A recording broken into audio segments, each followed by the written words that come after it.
Bismillahirrahmanirrahim. Assalamualaikum warahmatullahi wabarakatuh. Alhamdulillahi rabbil alamin.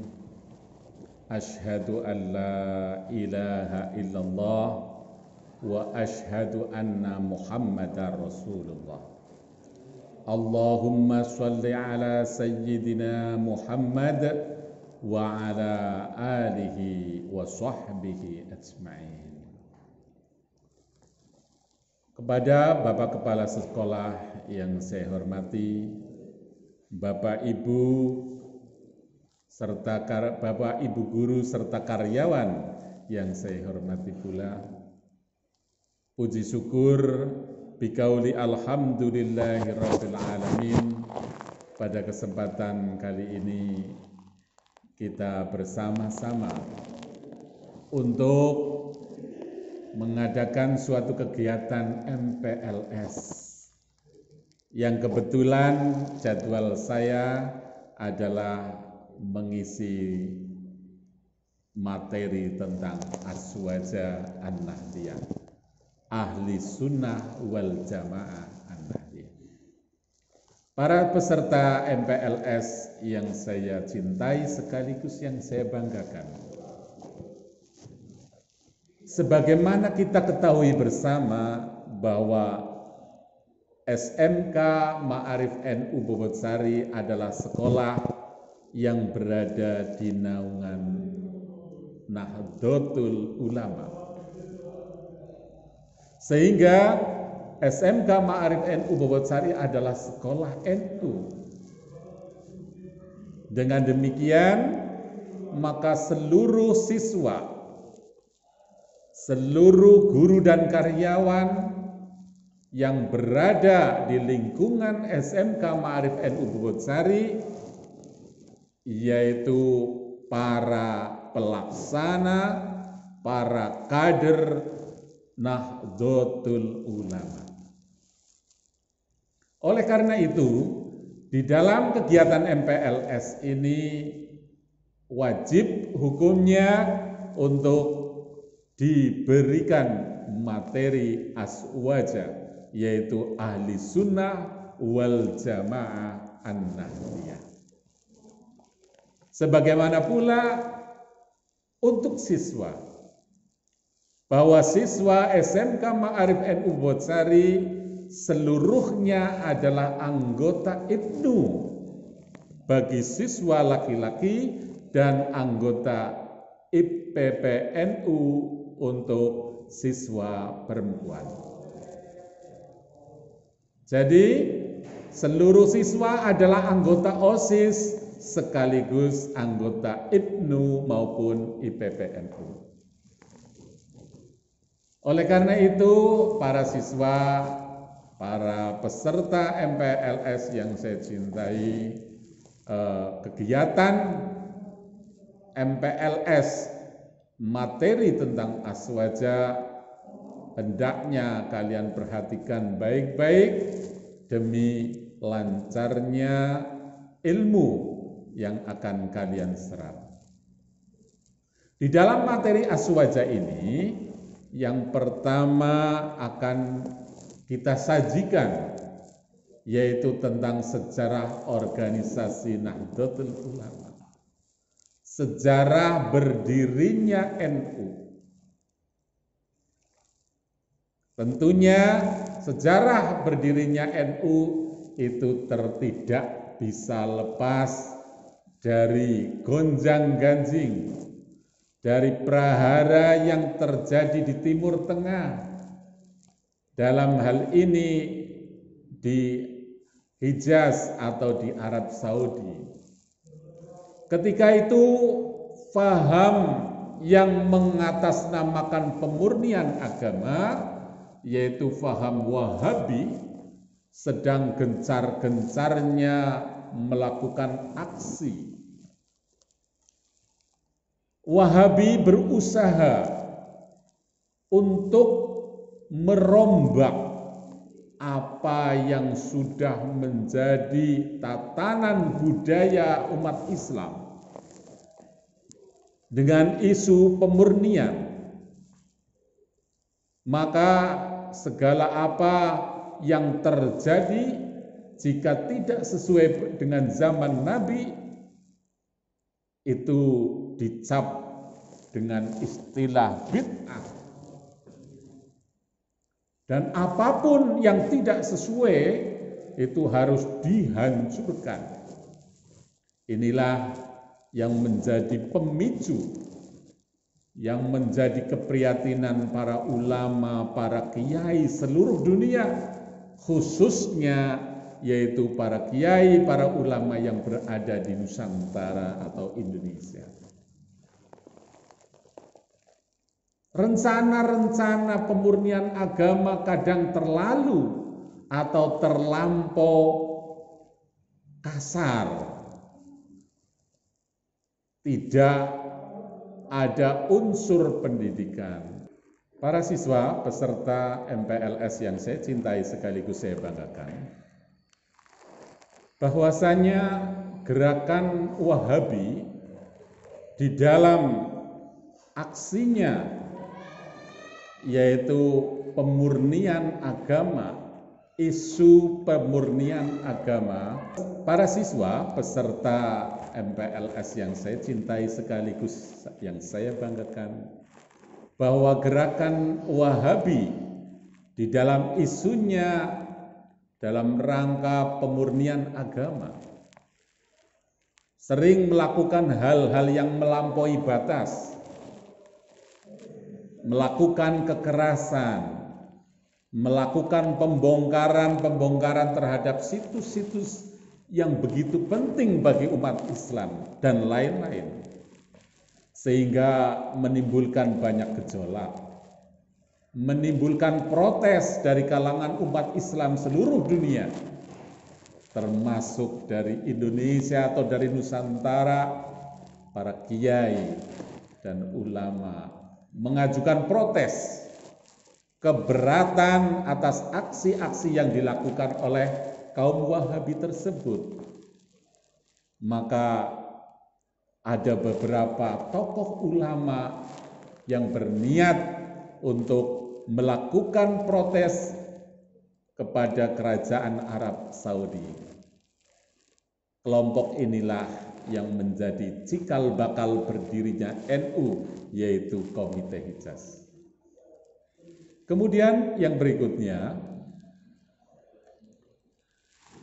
kita nanti akan sajikan para tokoh-tokoh yang berjasa di dalam pendirian Nahdlatul Ulama.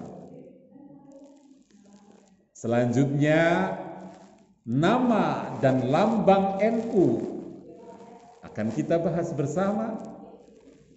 Sistem keorganisasian, kepengurusan NU mulai dari tingkat yaitu pengurus besar sampai dengan tingkat ranting.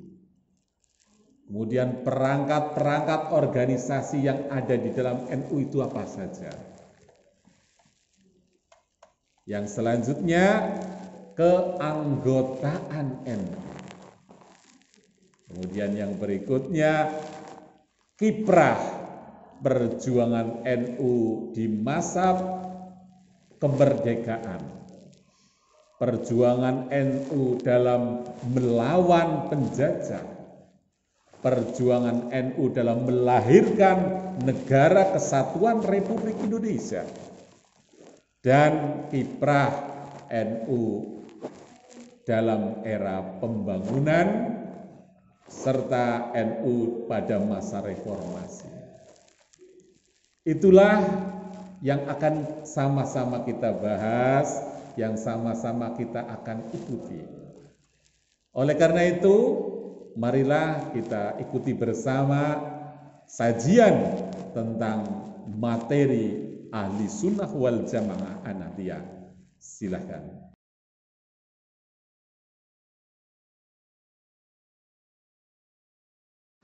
Proklamasi kami, bangsa Indonesia, dengan ini menyatakan kemerdekaan Indonesia.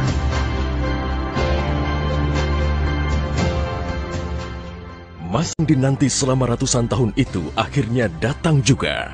17 Agustus 1945, Indonesia menyatakan dirinya merdeka sebagai sebuah negara yang berdaulat.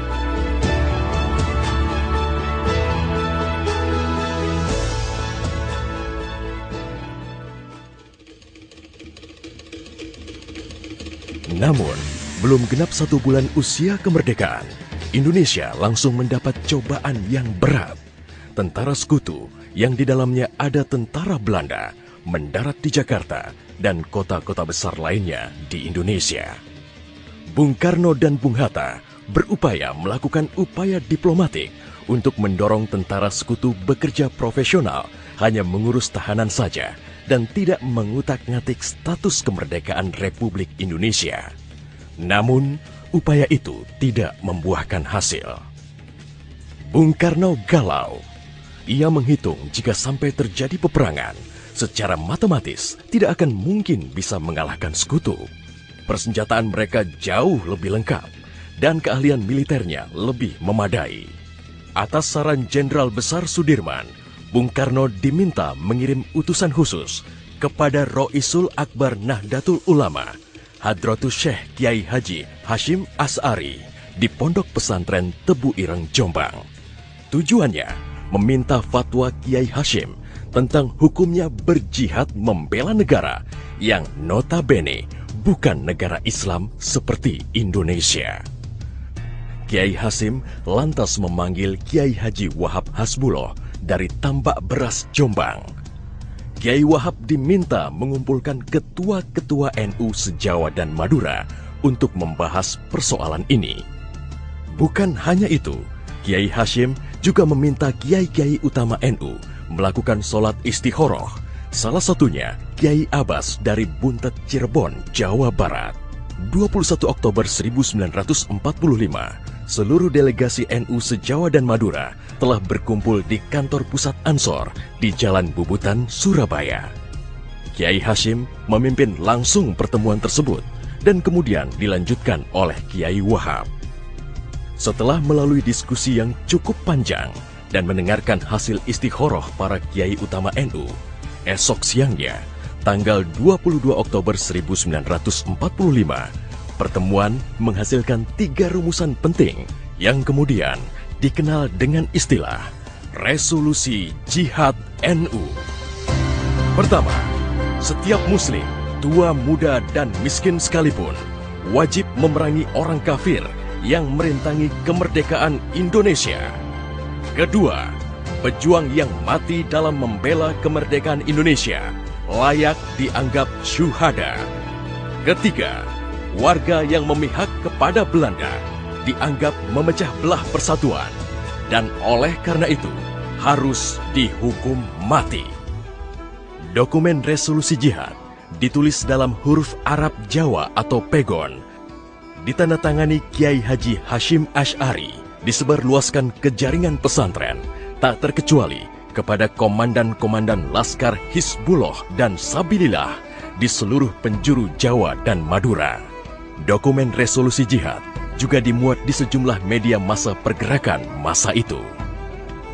Hanya berselang 3 hari pasca resolusi jihad dicetuskan, 6.000 tentara sekutu mendarat di Pelabuhan Tanjung Perak, Surabaya dengan persenjataan lengkap. Mendengar kedatangan pasukan penjajah, ribuan santri dan kiai dari penjuru Jawa Timur bergerak menuju Surabaya. Situasi pun terus memanas dan cenderung tak terkendali. Resolusi Jihad NU telah memompa semangat perlawanan rakyat dan memicu terjadinya pertempuran hebat selama 3 hari di Surabaya, tanggal 27, 28, dan 29 Oktober 1945. Tentara Inggris kewalahan menghadapi perlawanan rakyat Jawa Timur. Mereka lantas mendatangkan Bung Karno ke Surabaya untuk diajak berunding melakukan gencatan senjata.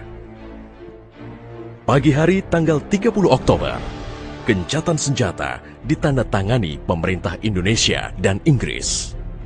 Namun, sore harinya terjadi insiden di Jembatan Merah yang menewaskan orang nomor 1 tentara Inggris di Surabaya, Jenderal Malabi.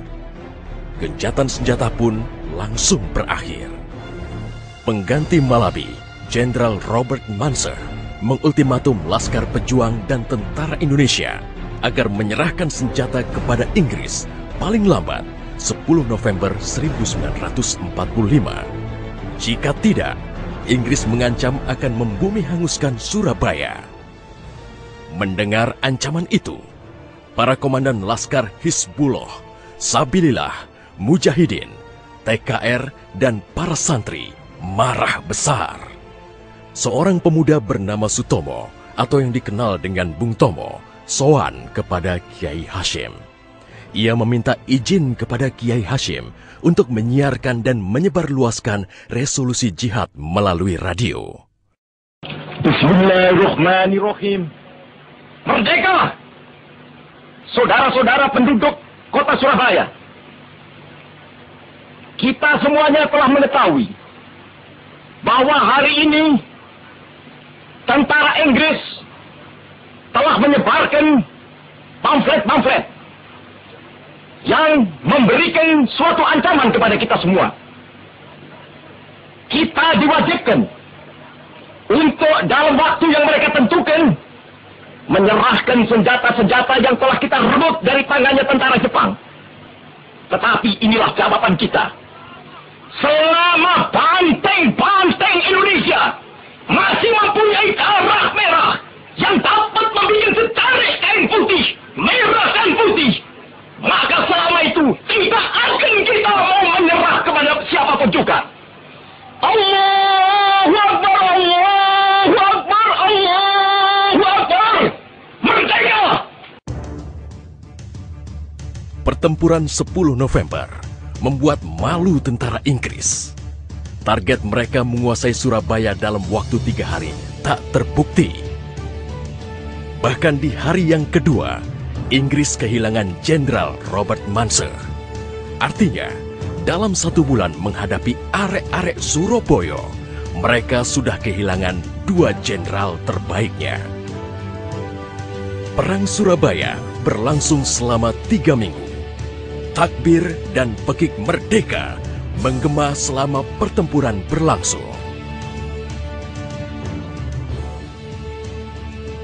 Meski pada akhirnya Surabaya jatuh ke tentara Inggris, namun Inggris mengalami kerugian yang cukup besar. Ribuan serdadu terlatihnya tewas, termasuk 300 serdadu Gurkha Inggris dari India dan Pakistan yang membelot ke Indonesia setelah tahu lawan mereka adalah para ulama Islam dan santri yang sedang berjihad membela negaranya. Korban di pihak Indonesia sendiri, 60.000 tentara, laskar, para santri, sukarelawan, dan rakyat Surabaya gugur sebagai syuhada. Tanpa resolusi jihad NU, tidak akan ada peristiwa heroik 10 November 1945.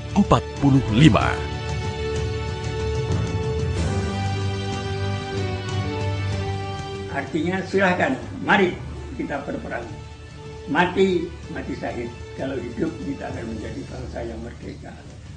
Tekad itulah yang ditanamkan oleh resolusi jihad.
panji Islam Ahlus Sunnah wal Jamaah, menjaga nilai-nilai luhur yang ada, Bhinneka Tunggal Ika, mencipta mengembangkan budaya bangsa Indonesia.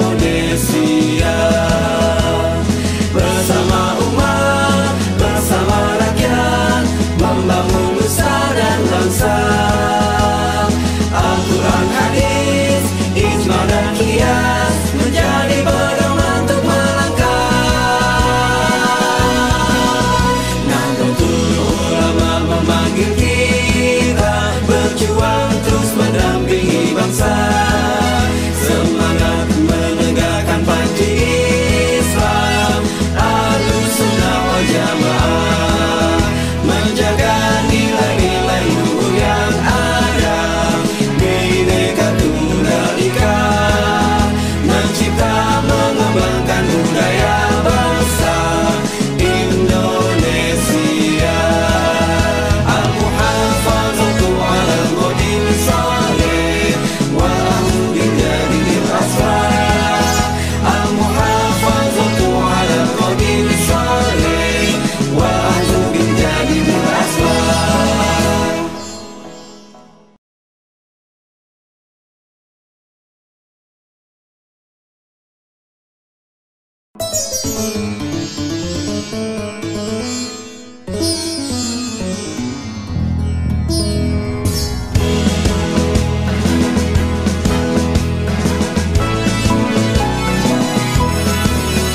Nahdlatul Ulama memanggil kita berjuang terus mendampingi bangsa.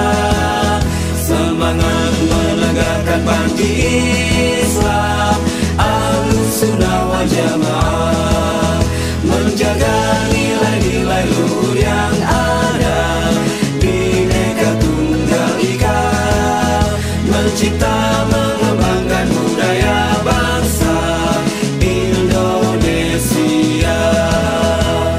Bersama umat, bersama rakyat, membangun nusa dan bangsa.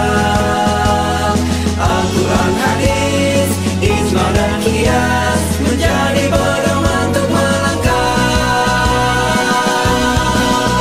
Nahdlatul Ulama memanggil kita berjuang terus mendampingi bangsa.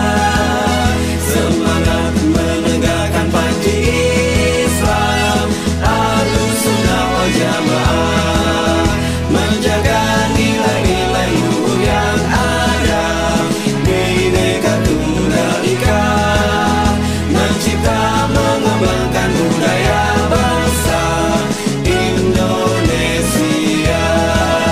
Al-Muhafazatu 'alal Qawlin Shalih wa ahlu biljadil aslah. Al-Muhafazatu 'alal Qawlin Shalih wa ahlu biljadil aslah.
Para siswa peserta MPLS yang saya cintai, demikian tadi kita bersama-sama mengikuti sajian tentang Ahlus Sunnah wal Jamaah An-Nahdiyah Mudah-mudahan setelah kalian mengikuti video-video tayangan-tayangan tersebut, kalian akan lebih memahami, akan lebih mengerti, menghayati, mencintai, sekaligus melaksanakan apa yang menjadi kebiasaan dari Nahdlatul Ulama.